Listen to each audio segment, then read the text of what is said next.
మా బతుకులు బానిస బతుకులుగానే మిగలాలా? మా కుర్రాళ్ళు కూలీలుగానే బతకాలా? మా రైతులు ఇంకా వెనకబాటుతనంతో మట్టి పిసుక్కోవాలా? సరిగ్గా ఇవే పదాలతో ఒక నాయకుడు ఇవాళ ఉత్తరాంధ్రలో ఒక రెచ్చగొట్టే ప్రసంగాలు చేస్తున్నారు, రెచ్చగొట్టే సభలు నిర్వహిస్తున్నారు. అంటే ఆ నాయకుడు ఎవరు అనే సందేహం కలుగుతుంది కదా. ఆయన ఎవరో కాదు, గేదెల శ్రీనుబాబు. ప్రస్తుతం మన స్టూడియోలో ఉన్నారు. శ్రీనుబాబు గారితో మాట్లాడదాం. ఆయనను ఉత్తరాంధ్రని ఉద్ధరించాలనుకుంటున్నారా, లేకపోతే ఉద్యమాంధ్రగా మార్చాలనుకుంటున్నారా, రెచ్చగొడుతున్నారా? ఆయనతోటే మాట్లాడదాం. ఇది శ్రీనుబాబు గారు, నమస్కారం. నమస్తే. నమస్తే. గజం కేవలం 26,000 రూపాయలతో 165 గజాల భూమి కేవలం 52 లక్షలు మాత్రమే. శ్రీనుబాబు గారు, వరుసగా మీ సభలు చూస్తున్నాను, మీ సమావేశాలు చూస్తున్నాను. వేలాది మంది రైతులను తీసుకొస్తున్నారు. శ్రీకాకుళం నుంచి విశాఖపట్నం, విజయనగరం, ఆమదాల వలస, ఎక్కడ చూసినా ఇప్పుడు మీ పేరు వినిపిస్తుంది. ఎందుకు సార్ మీరంటే అక్కడి ప్రజల్ని రెచ్చగొట్టాలనుకుంటున్నారా? రెచ్చగొట్టే ఉద్దేశంతోనే ఈ సభలు సమావేశాలు చేస్తున్నారనే ఆరోపణలు మేమే వినిపిస్తున్నాయి. నిజంగా రెచ్చగొడుతున్నారా? రెచ్చగొడుతున్నామని మీరు ఎలాగనుకుంటున్నారు? స్థిరత్వం కోసం, మా ఉపాధి కోసం, మా బిడ్డల ఉపాధి కోసం మేము పాటుపడుతున్నాం. ఇది ఇప్పుడే చేస్తున్నది కాదు, గత 6-7 సంవత్సరాల నుంచి నేను చేస్తున్నాను. కానీ ఈ మధ్య మీడియా అటెన్షన్ అనేది ఈ మధ్య వచ్చింది. ఎందుకంటే పెద్ద పెద్ద సభలు ఈ మధ్య నిర్వహిస్తున్నాం కాబట్టి. అంతకు ముందు కూడా ప్రతి పల్లెటూరులోనే, ప్రతి మండల స్థాయిలోనే, నియోజకవర్గ స్థాయిలో చేశాము. కానీ దానికంతా మీడియా ప్రచారం రాలేదు. కానీ ఈ మధ్య ఏదైతే సభలు ఎక్కువైతే చేస్తున్నామో దానికి మీడియా ప్రచారం రావడం వల్ల ఈ పదాలు వస్తున్నాయి. నాకు తెలిసి ఇవన్నీ రాజకీయ కోణంలోనే వస్తున్నాయని అనుకుంటున్నాను నేను. ఎందుకంటే ఎలక్షన్ల దగ్గరకు వస్తున్నాయి కాబట్టి. ఏది చేసినా మా ఉత్తరాంధ్ర ప్రజల కోసం, మా వలస బతుకుల నుంచి మా స్వయం సమృద్ధి సాధించుకోవడం. చాలామంది నాయకులు ఉన్నారు, ఎంతోమంది రాజకీయ నాయకులు ఉన్నారు. మీ ఉత్తరాంధ్ర నుంచి అనేక మంది మంత్రులు అయ్యారు, ఎంపీలు అయ్యారు, రాజ్యసభ, లోక్సభలో పనిచేశారు. వాళ్ళందరూ చేయలేని సేవ వాళ్ళు సేవ చేయడానికి వాళ్ళు ఉన్నారు కదా, మీరెందుకు? వాళ్ళంతా సేవ చేశారు. ఏం సేవ చేశారు? గత 15 సంవత్సరాల్లో 30 లక్షల మందిని అక్కడి నుంచి వలసబాట పట్టించారు. అది సేవ చేసినట్ట? మీరు ఉత్తరాంధ్ర ప్రజల్ని మీరు ఎక్కడ చూసినా సరే, ఇక్కడ హైదరాబాద్లో కానీ, అక్కడ విజయవాడలో కానీ, లేదంటే ముంబైలో కానీ, ఢిల్లీలో కానీ, ఎక్కడ చూసినా సరే సెక్యూరిటీ గార్డులు గాను, లేదనుకుంటూ హోటల్లో పనిచేసే వ్యక్తులు కానీ మీకు కనిపిస్తారు. కానీ హై పొజిషన్లు ఎక్కడైనా కనిపిస్తారా? ఉత్తరాంధ్రలో వ్యవసాయానికి అనుగుణమైన ప్రాంతం దాదాపుగా 30 లక్షల ఎకరాలు ఉంది. 30 లక్షల ఎకరాల్లో ఎంత సాగు చేస్తున్నాం? కేవలం 10 నుంచి 12 లక్షల ఎకరాలు మాత్రమే సాగు చేస్తున్నాం. అలాగని వాటర్ రిసోర్సెస్ లేవు అని లేవు. ఉత్తరాంధ్రలో దాదాపుగా 200 టీఎంసీల వాటర్ లభ్యత ఉంటే కేవలం 10%. నాకు తెలిసి భారతదేశంలోనే అంత దయనీయ పరిస్థితి ఏ ప్రాంతానికి ఉండదు. 10% వాటర్ను వినియోగించుకునే దయనీయ పరిస్థితి ఏ దీంట్లో లేదు. ఉత్తరాంధ్రలో మీరు చెప్పిన రాజకీయ నాయకులు వాళ్ళ 2-3 కుటుంబాలు అయితే బాగుపడ్డాయి. 30 లక్షల నుంచి 40 లక్షల మంది అక్కడి నుంచి రాత్రి శ్రీనుబాబు వస్తారు, గేదెల శ్రీనుబాబు వచ్చేసి ఇది రాత్రికి రాత్రి చేసేది కాదు. గత 6-7 సంవత్సరాల నుంచి చేస్తున్నాను. 6-7 సంవత్సరాలు చేస్తున్నాను. కానీ మీడియా అటెన్షన్ అనేది ఈ మధ్య వచ్చింది. ఆ మధ్య జనసేన ఉత్తరాంధ్ర ఇన్ఛార్జ్గా చేసినప్పటి నుంచే 2018, 2017 ఆ టైం నుంచి చేశాను. దానికన్నా ముందు కూడా మా పర్టికులర్ ప్రాంతం నుంచి మేము చాలాసార్లు చేసాం మేము. కానీ మీడియా అటెన్షన్ ఈ మధ్య డిజిటల్ ఏ ప్రయోజనం కోసం చేస్తున్నారు? మీరు రాజకీయ ప్రయోజనాలు ఆలోచిస్తున్నారా? మీ ఉత్తరాంధ్ర ప్రజల జీవితాలు మారాలని ఆలోచిస్తారా? మా ఉత్తరాంధ్ర ప్రజల జీవితాలు మారాలని ఆలోచిస్తున్నాను. సో రాజకీయ ప్రయోజనాలు అనేది దాని తర్వాత. కానీ మా వలసలు ఆగాలి, మా బతుకులు బాగుపడాలి. దానిలో భాగంగానే గత 5 సంవత్సరాల్లో మా సంస్థ ద్వారా కొన్ని వేల ఉద్యోగాలు కల్పించాం. కొన్ని వందల కోట్లు, దాదాపు 440 కోట్లు ఇన్వెస్ట్ చేసి 5,000 ఉద్యోగాలు క్రియేట్ చేసాం. అన్ని ఉద్యోగాలు క్రియేట్ చేసిన మగవాడు మనగాడు ఎవడైనా ఆంధ్రప్రదేశ్లో ఉన్నాడా గత 5 సంవత్సరాల్లో? ఉంటే నాకు చూపించండి. అంటే మీరు ఆంధ్రప్రదేశ్లో మా అన్ని గత 5 సంవత్సరాల్లో మా అన్ని ఉద్యోగాలు కల్పించిన మగాడు మనగాడు ఎవడైనా ఉంటే, మూతి మీద మీసమున్నవాడు ఎవడైనా ఉంటే నాకు చూపించండి. ఇదంతా రెచ్చగొట్టే ధోరణి కాదా? ఇది రెచ్చగొట్టే ధోరణి కాదు. మీది రెచ్చగొట్టే ధోరణి కాదు. మమ్మల్ని వెనుకబాటుతనానికి నెట్టవేశారు. ఇది ఉత్తరాంధ్ర వెనుకబడలేదు, వెనుకబాటుతనానికి నెట్టవేయబడ్డాం.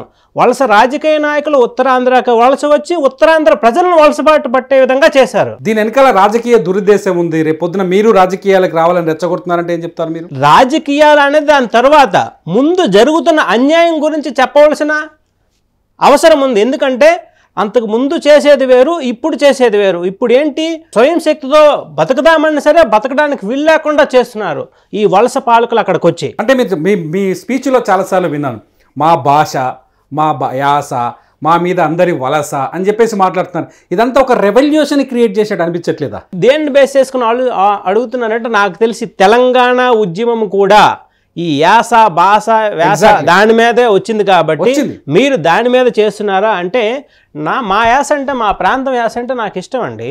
నేను పుట్టి పెరిగిన ప్రాంతం. అలాగే రీసెంట్గా కొన్ని వీడియోలు కూడా చేశాం. మా ఉత్తరాంధ్ర అమ్మమ్మలు, ఉత్తరాంధ్ర నాన్నమ్మల మీద వీడియోలు కూడా చేశాం. నాకు తెలిసి అది కొన్ని వేల మంది, లక్షల మంది, కోట్ల మంది కూడా వెళ్ళిపోతుంది. అది ఆ యాసకున్న ప్రాధాన్యత వల్ల దానికి అంత ఇది వచ్చింది. కానీ ఈ గత 10-15 సంవత్సరాల్లో ఆ యాస అనేది కొంచెం అంతరించిపోతుంది. సో మన యాస, మన భాష, మన గోస అంతరించిపోకూడదని చెప్పేసి ఆ వీడియోలను ప్రచారం చేస్తున్నాం. అంతేగాని దాని వెనకతల రాజకీయ ఉద్దేశం ఉంది లేదా అనేది ఇప్పుడైతే దాని గురించి మనం మాట్లాడలేం. ఎందుకంటే మన యాసని, మన భాషని, మన సంస్కృతిని, మన సాంప్రదాయాన్ని మనం కాపాడుకోవాల్సిన బాధ్యత మనకుంది. అక్కడి నుంచి డెవలప్ అయిన వ్యక్తిగా నా యొక్క బాధ్యత అది. నాదే కాదు, ప్రతి పౌరుడికి భాష, యాస, మా సంస్కృతి, మా ఉత్తరాంధ్ర కేవలం మాట్లాడడం వల్ల మీరు ఒక ప్రాంతీయ విద్వేషాన్ని, విభేదాన్ని పైకి తీసుకుని వస్తున్నట్టు అనిపించట్లేదా? ఆ విధంగా మీరు ఆలోచిస్తే అదే ఉంటుంది. కానీ మాకు ఇక్కడ వెనుకబడలేదు, వెనుకబాటుతనానికి నెట్టవేయబడ్డా ఈ వలస పాలకుల వల్లనే వెనుకబాటుతనానికి నెట్టవేయబడ్డామని చాలాసార్లు చెప్పాను నేను.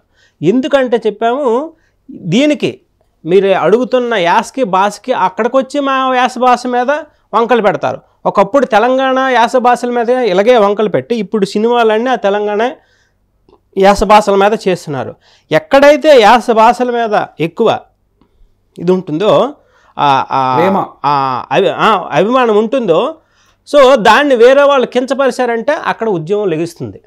అంటే మీరు శ్రీనుబాబు గారు, ఇక్కడ మీకు ఒక స్ట్రైట్ క్వశ్చన్ అడుగుతాను. విశాఖ లాంటి ఒక పెద్ద నగరం ఉంది, విశాఖ లాంటి సకల సంస్కృతులు ఉన్న నగరం ఉంది.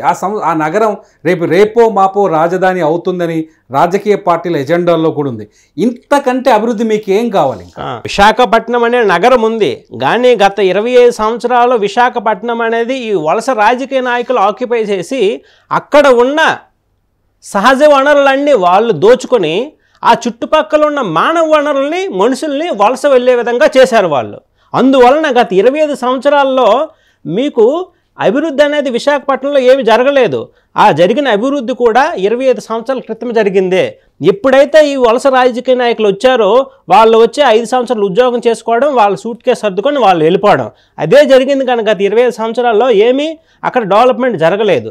మీరు చూసుకుంటే 1990 కన్నా 1990, 1985 ఆ టైంలో Visakhapatnam, Hyderabad 2 equal cities, almost ఆర్థిక పరంగా ఆల్మోస్ట్ ఈక్వల్గా ఉండేవి.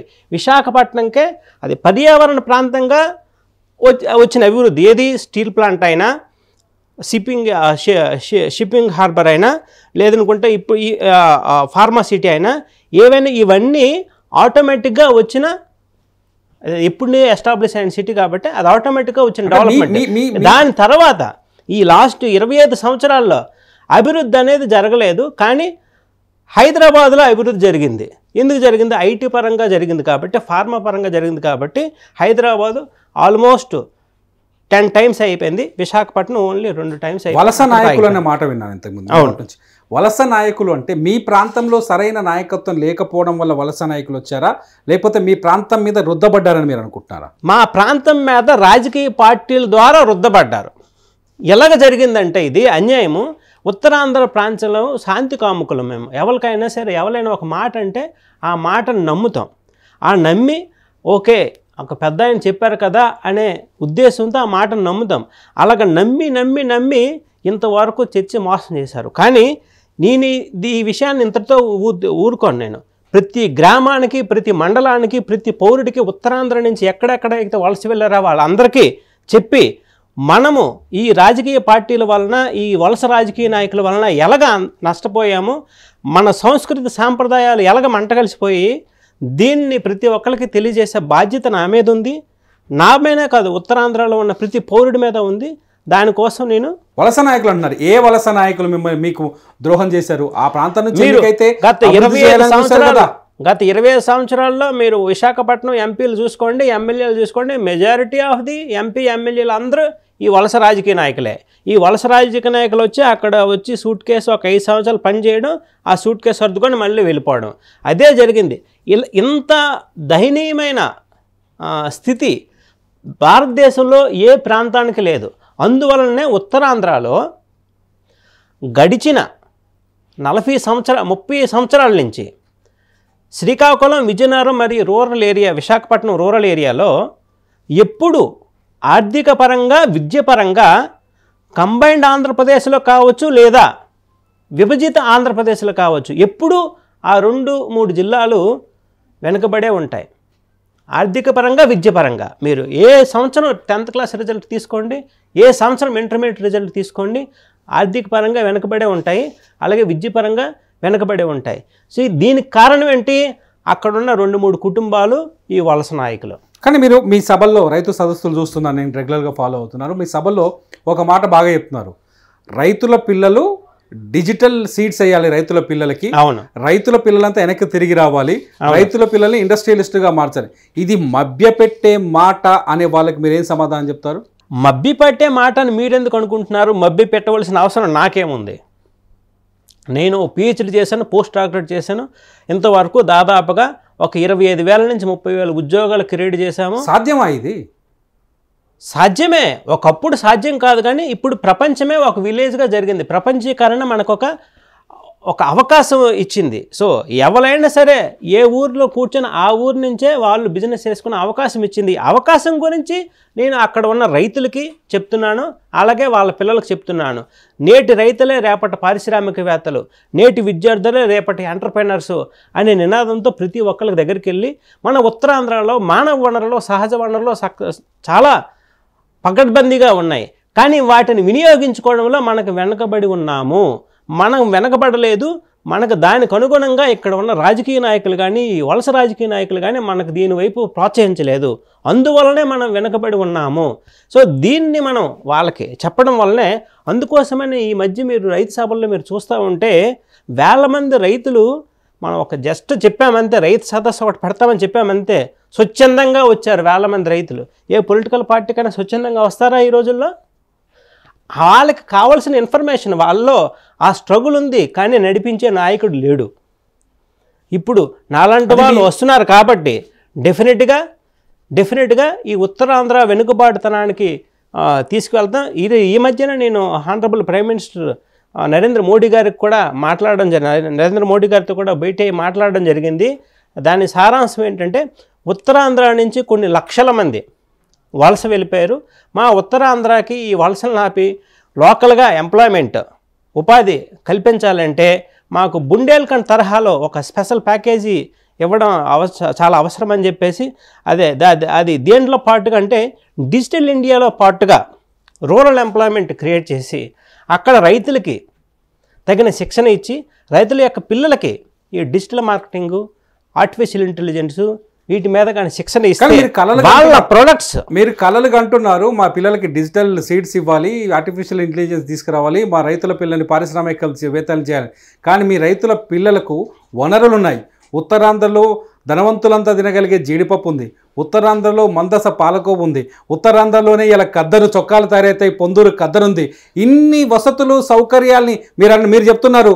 వంశధార, నాగావళి నదులు ఉన్నాయి. ఇంత పెద్ద నదులు ఉన్నప్పటికీ వదిలేసి వెళ్ళిపోవడానికి కారణం ఏంటి? మీ దగ్గర సరైన ఉపాధి, మీలో చైతన్యం లేదంటే? చైతన్యం లేదు కాదు, అక్కడోట వ్యవసాయం. మన విజయనగరం తీసుకోండి, విజయనగరంలో 10 లక్షల ఎకరాలు వ్యవసాయ సాగు భూమి ఉంది, కానీ నీరు అందించే భూమి, నీరు ద్వారా సాగు చేసే భూమి కేవలం 1,00,000 ఎకరాలు మాత్రమే ఉంది. వర్షాధారంగా ఇంకొక 4 లక్షల ఎకరాలు ఉంది. అంటే 10 లక్షల ఎకరాల్లో ఓవరాల్గా 5 లక్షల ఎకరాలు మాత్రమే సాగు చేస్తున్నాం, మిగిలిన సాగు చేయట్లేదు. 1991 కన్నా ముందు విజయనగరంలో 4.5 లక్షల మంది రైతులు, 3 లక్షల మంది రైతు కూలీలు ఉండేవారు. కానీ ఈరోజు ఎంతమంది ఉన్నారు? కేవలం 3 లక్షల రైతులు, 3.5 లక్షల మంది రైతు కూలీలు. ఈ మిగిలిన వాళ్ళందరూ అక్కడి నుంచి వలస వెళ్ళిపోయారు. అలాగే శ్రీకాకుళం, విజయనగరం రెండింటిలో కలిపి ఇంతకుముందు 24 ఎమ్మెల్యే నియోజకవర్గాలు ఉండేవి 1996 కన్నా ముందు. కానీ ఇప్పుడు కేవలం 24 నియోజకవర్గాల నుంచి ఇప్పుడు 19 నియోజకవర్గాలకు వచ్చాయి. అంటే 5 నియోజకవర్గాలు అక్కడి నుంచి అంతరించిపోయాయి. 30 లక్షల మంది వలస వెళ్ళిపోయారు. దీనన్నింటికీ కారణం అక్కడికి వచ్చిన వలస పాలకులు, అలాగే అక్కడున్న కొన్ని కుటుంబాలే కాదా? ప్రతి రాజకీయ నాయకుడు తను గెలవాలనుకున్న ప్రాంతానో లేకపోతే తను గెలుస్తానని నమ్మకం ఉన్న ప్రాంతానికో వెళ్ళి అక్కడి నుంచి పోటీ చేయాలనుకుంటున్నారు.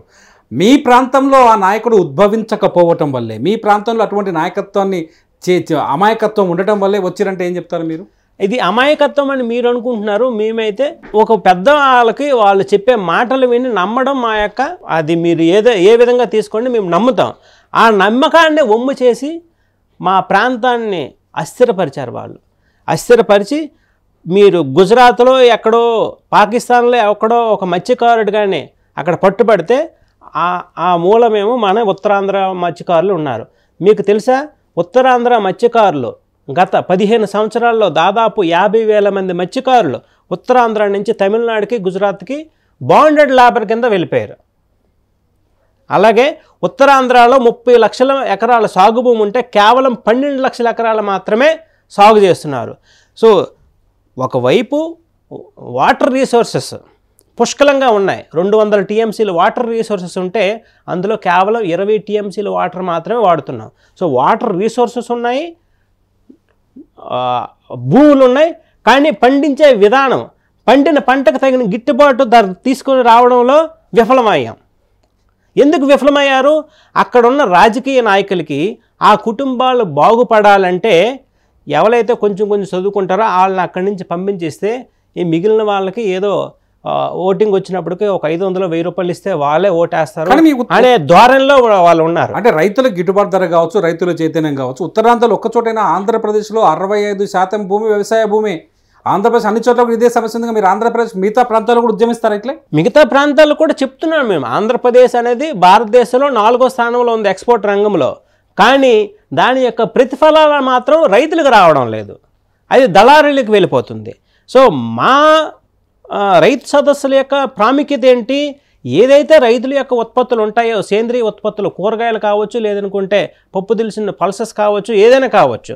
సో వీటన్నిటి యొక్క విలువ మరికొంచెం పెంచి డైరెక్ట్గా ఎక్స్పోర్ట్ చేసుకునే విధంగా రైతుల యొక్క పిల్లలకి, అలాగే రూరల్లో ఉన్న విద్యార్థులకి వాళ్ళకి ట్రైన్ చేస్తూ, శిక్షణ ఇస్తూ, తద్వారా రైతుల యొక్క పిల్లలకి అక్కడే ఉపాధి కల్పించుకునే విధంగా చేస్తూ రైతులకి తగిన గిట్టుబాటు ధర రావడంలో మేము కృషి చేస్తాం. ఎందుకంటే మేమే సదస్సులు ఎందుకు నిర్వహించగలం, మిగిలిన వాళ్ళు ఎందుకు నిర్వహించలేరంటే ప్రపంచవ్యాప్తంగా సేమ్ క్వశ్చన్ అది.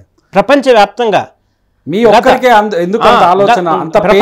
ప్రపంచవ్యాప్తంగా గత 15 సంవత్సరాల్లో దాదాపుగా 10,000 సదస్సులు నిర్వహించాము, ఒక 20,000 వర్క్షాప్స్ నిర్వహించాం. అన్ని సదస్సులు నిర్వహించిన ప్రపంచంలో ఏకైక సంస్థ మాదే. అన్ని కాన్ఫరెన్స్లు, లేకపోతే ఆ కాన్ఫరెన్సెస్ అన్నీ ఒక్కొక్క కాన్ఫరెన్సు హెల్త్ కేర్ రిలేటెడ్ కాన్ఫరెన్స్లు, అగ్రికల్చర్ రిలేటెడ్ కాన్ఫరెన్స్లు అవన్నీ ఉంటాయి. మా కాన్ఫరెన్స్కి ఒక్కొక్క సైంటిస్టు, అలాగే ఒక్కొక్క డాక్టర్ మినిమం $1,000 అంటే 80,000 రూపాయలు. ఇప్పుడు ఈరోజు దీంట్లో 80,000 నుంచి 85,000 రూపాయలు పే చేసుకొని మా కాన్ఫరెన్స్కి వస్తారంటే అంత విజ్ఞానం ఇస్తున్నాం కాబట్టే కదా మా కాన్ఫరెన్స్కి వస్తారు. అదే మా బిజినెస్. అంటే మీ ప్లాన్ ఏంటి, మీ యాక్షన్ ప్లాన్ ఏంటి? సో అది అంత డెవలప్మెంట్ అనేది ప్రపంచవ్యాప్తంగా చేస్తున్నప్పుడు మన ప్రాంతానికి ఎందుకు మనం చేయలేకపోం? మనకు అవకాశం ఉంది, సహజ వనరులు ఉన్నాయి, మానవ వనరులు ఉన్నాయి, కానీ వాటిని వినియోగించుకునే విధానం కానీ మనం చెప్తే మనం డెవలప్ అవుతాం అనేదే నా ఉద్దేశం. మీరు చెప్తే వింటారంటారా? ఆ పరిస్థితి కనిపిస్తుందా ఉత్తరాంధ్రలో? మీరే చూశారు కదా, మన శ్రీకాకుళం, విజయనగరంలో కొన్ని వేల మంది స్వచ్ఛందంగా వచ్చి పాల్గొన్నారు కదా మన రైతు సదస్సుల్లో. అది ఏంటి, గెస్ట్ ఇనిషియేట్ చేసాం, పెద్ద అంతవరకు ఇండివిజువల్గా మీటింగ్లు పెట్టాము, ఇప్పుడే ర్యాలీలు పెట్టాము. కానీ నెక్స్ట్ 1 month 1.5 monthలో 2 కోట్ల మందికి రీచ్ అయ్యే విధంగా మా కార్యాచరణ రూపొందించాము. దాంతోపాటు 25 లక్షల మంది విద్యార్థులు రీచ్ అయ్యే విధంగా చేశాం. ఎందుకంటే విద్యార్థుల గురించి చెప్తున్నాము. గత 12 నుంచి 15 సంవత్సరాల్లో ఆంధ్రప్రదేశ్ నుంచి 50 లక్షల మంది పట్టభద్రులు వలస వెళ్ళిపోయారు ఉపాధి కోసం. మొత్తం ఆంధ్రప్రదేశ్ నుంచి 40 లక్షల మంది ఐటీ నిపుణులు ఆంధ్రప్రదేశ్ నుంచి ఉంటే 40,000 మంది కూడా ఆంధ్రప్రదేశ్లో లేరు. దీనికి కారణం అక్కడున్న రాజకీయ పార్టీలు, ప్రభుత్వాలు కాదా? మీరు రాత్రి వ్యవస్థను మార్చగలను అనుకుంటున్నారు? రాత్రి అందుకోసమనే ఓకే, ఉద్యోగం కోసం అనేది ఎక్కడికైనా వెళ్ళిపోవడం ఓకే, కానీ కొంతవరకైనా మన మన స్టేట్లో మన సిటీస్లో ఉపాధి కల్పించవలసిన అవసరం ఉంది కదా. ఏం ప్రభుత్వాలు ఆ దిశగా ఆలోచించట్లేదు. ప్రభుత్వాలు ఏంటి, ఎలక్షన్ వచ్చినప్పుడు వీడికి 1000 రూపాయలు ఇస్తే వేస్తాడు కదా, ఆడిని అడుక్కు తినే విధంగా చేస్తేనే ప్రభుత్వాలు సర్వైవల్లో ఉంటాయి అనే ఆలోచనలో ఉన్నారు. కానీ ఎవరికి అభివృద్ధి చేద్దాము, ఇక్కడ కంపెనీలు తెప్పించి ఇక్కడ పరిశ్రమలు పెట్టించేసి ఇక్కడ ఉపాధి కల్పిద్దాము అనేది లేదు. ఒక చిన్న మధ్యతరగతి కుటుంబానికి చెందిన నేనే 5000 ఉద్యోగాలు కల్పించి నాకన్నా ఎక్కువ ఉద్యోగాలు గత 5 సంవత్సరాలు నాకన్నా ఎక్కువ ఉద్యోగాలు కల్పించిన కంపెనీ కానీ మగాడు కానీ మనగాడు లేడని బాహాటంగా చెప్పగలుగుతున్నాను కదా. దీన్ని కాదు అని చెప్పే మనగాడు ఎవడైనా ఆంధ్రప్రదేశ్లో ఉంటే అది తీసుకురండి. ఎందుకు మీ ఎజెండా ఏంటిది? ఒరిజినల్గా ఇక్కడ నాకు ఒకటే టార్గెట్ క్వశ్చన్ ఏంటంటే, మీ ఎజెండా ఏంటిది? ఎందుకంటే రాజకీయ దురుద్దేశం ఉందా? మీరు రాజకీయ నాయకుడిగా మారాలనుకుంటున్నారా? రేపు పొద్దున మా ప్రాంతం అభివృద్ధి, లోకల్గా ఉపాధి ఆంధ్ర ద్వారానే ఉత్తమ ఆంధ్ర సాధ్యమా అనేది ప్రతి ఒక్కరికి తీసుకెళ్ళి ఈ మేధో వలసల్ని మనం కొంతవరకు తగ్గించి కొంతవరకైనా మనం స్థానికంగా ఉపాధి కల్పించుకుందాం. నేటి విద్యార్థులే రేపటి పారిశ్రామికవేత్తలు, తరగతి గదులే నూతన ఆవిష్కరణలకు నాంది అనే దృక్పథంతో మేము ముందుకెళ్తున్నాం. ఎందుకంటే మనం ఎక్కడికో వలస వెళ్ళిపోయి అక్కడ ఉద్యోగాలు చేసిన ఆ 15-20 సంవత్సరాల తర్వాత మనం ముసలైపోయిన తర్వాత మనకు పుట్టిన పిల్లలు మనల్ని వృద్ధాశ్రమాలకు పంపిస్తారు. మన సంస్కృతికి మన సాంప్రదాయానికి ఎప్పుడైతే మనం దూరం అయిపోయామో ఆ టైంకి బాగుంటుంది. కానీ తర్వాత మనం ముసలైపోయిన తర్వాత తెలుస్తుంది మన సంస్కృతి సాంప్రదాయం, మన భారతీయ సంస్కృతి యొక్క ప్రాధాన్యత. కానీ అప్పటికి చేయవలసిందే ఉండదు. సో దీని గురించి నేను కొన్ని వేల కుటుంబాలను, వీళ్ళకి వృద్ధాశ్రమాలకు పంపించబడే వ్యక్తులు ఎవరైతే వలస వచ్చారో కొన్ని వేల కుటుంబాలను చూశాను. కాబట్టి నా మనసు చలించిపోయి ఈ రైతు సదస్సులు, విద్యార్థుల సదస్సులు చేయడం జరుగుతుంది. ఏం చేస్తే మీ సదస్సులు, రైతు సదస్సులు కావచ్చు, విద్యార్థి సదస్సులు కావచ్చు, ఏం చేస్తే మార్పు వస్తుంది అనుకుంటున్నారు? మీ దగ్గర ఉన్న ఆ ప్లాన్ ఏంటి? వచ్చే 2 నెలల్లో 2 కోట్ల మందికి రీచ్ అయ్యే విధంగా, ఆంధ్రప్రదేశ్లో జనాభా 5 కోట్ల మంది ఉంటే 1 కోటి మంది శ్రామిక శక్తి కంప్లీట్గా వ్యవసాయం మీద ఆధారపడి పనిచేస్తున్నారు. 62% మంది వ్యవసాయం మీద ఆధారపడి ఉన్నారు. అంటే వ్యవసాయ ఆధారిత వీటి మీద కూడా. ఈ 1 కోటి మందికి విద్యార్థులు 25 లక్షల మంది ఉన్నారు. వీళ్ళకి అనుసంధానం చేసే ప్రక్రియ ఈ రైతు సదస్సులు, విద్యార్థుల సదస్సులు, లోకల్ ఉపాధి. సో దీన్ని బేస్ చేసుకొని మేము ప్రతి ఒక్కరి దగ్గరికి వెళ్తాం. కాబట్టి డెఫినెట్గా మాకు ఆటోమేటిక్గా మాకు రెస్పాన్స్ వస్తుంది. ఈ రాజకీయ పార్టీలు, ప్రభుత్వాలు చేస్తున్న నిరంకుశ పాలనకి చరమగీతం పాడుతాం. అంటే వలసల మీద పోరాటం చేస్తున్నారా, లేకపోతే వలస మీ ప్రాంతానికి వస్తున్న వలస నాయకుల మీద పోరాటం చేస్తున్నారా, లేకపోతే మీ పిల్లలు వలస వెళ్లకుండా ఉండడం కోసం? మా పిల్లలు వలస వెళ్లకుండా ఉండడం కోసమే మేము మా ప్రయత్నము. అది ఎందుకు వలసబాటు పడుతున్నారో ఈ వలస నాయకుల వల్లనే వలసబాటు పడుతున్నారు. కాబట్టి ఈ వలస నాయకులను కూడా ఆపాలని చెప్పేసి మేము ఒక కార్యాచరణ మేనిఫెస్టో, ఏవైతే పార్టీలు వస్తాయో వాళ్ళకి ఆ మేనిఫెస్టో కూడా ఇవ్వడం జరుగుతుంది. అది మీరు వచ్చే 2-3 వారాల్లోనే చూస్తారు. ఏం చేస్తే ఉత్తరాంధ్రలో అభివృద్ధి పెరుగుతుంది, ఏం చేస్తే ఉత్తరాంధ్రలో ఉపాధి పెరుగుతుంది? ఏమి చేయను, జాగ్రత్తగా ఉన్న వనరులను సద్వినియోగపరుచుకుంటే ఉపాధి దొరుకుతుంది. గేదెల శ్రీనుబాబు రాజకీయాల్లోకి రావడానికి ఈ రైతు సదస్సులు చేస్తున్నారు. గేదెల శ్రీనుబాబు ప్రచారం వెనుక ఒక పొలిటికల్ ఎజెండా. ఇది ఇప్పుడు చేస్తున్నది కాదు కదా, గత 6-7 సంవత్సరాల నుంచి చేస్తున్నది. మీకు ఇంతకుముందు చెప్పినట్టు ఈ మీడియా అటెన్షన్ అనేది ఈ మధ్య వచ్చింది కాబట్టి మీరు మమ్మల్ని అప్రోచ్ అయ్యారు. కానీ ఇది ఎప్పటి నుంచో ఉంది. ఓకే, ఎలక్షన్ వస్తుంది కాబట్టి ఈ పొలిటికల్ రిలేటెడ్ డిస్కషన్స్ కూడా ఉంటాయి. అవకాశం వస్తే దాని గురించి ఆలోచిద్దాం. అంటే మీరు ఏం చెప్పబోతున్నారు మీ యువతకు కానీ మీతో వచ్చే రైతులకు కానీ ఏం చెప్పాలి? అదే ఇప్పుడు యువశక్తి అనేది ఒకటి విశాఖపట్నంలో ఇనిషియేట్ చేస్తున్నాం. ఇంతవరకు రైతు సదస్సులు చేసాం. ఆ రైతు సదస్సుల యొక్క ప్రాధాన్యత, ఎంటర్‌ప్రెన్యూర్‌షిప్ ఆపర్చునిటీస్ అవన్నీ చెప్పడం కోసమని విశాఖపట్నంలో యువశక్తి అనే సభ ఒకటి నిర్వహించడం జరుగుతుంది. ఈ ఫిబ్రవరి 9-10 తారీఖుల్లో ఎప్పుడైనా అప్పుడు చెప్తామన్నమాట. మనకు జరిగిన అన్యాయం ఇప్పుడు ఏదైతే మాట్లాడామో అది ప్రతి విద్యార్థికి, ప్రతి ఉత్తరాంధ్ర పౌరుడికి, అలాగే ఆంధ్రప్రదేశ్లో ఉన్న మిగిలిన ప్రజలకి, బయటకి వలస వెళ్ళిపోయిన వాళ్ళ ప్రతి ఒక్కరికి చేరే విధంగా మా కార్యాచరణ ఉంటుంది. ఓకే శ్రీనుబాబు గారు, చాలా ధన్యవాదాలు. మొత్తానికైతే ఇది ఉత్తరాంధ్రని రెచ్చగొట్టాల్సిన అవసరం లేదు. ఉత్తరాంధ్ర ఉద్యమించాలి, స్వయం ఉపాధి కోసం ఉద్యమించాలి. అప్పుడే ఉపాధి ఆంధ్రగా మారుతుంది ఉత్తరాంధ్ర అని చెప్పేసి శ్రీనుబాబు గారు చెప్తున్నారు. Thank you very much sir. Thank you.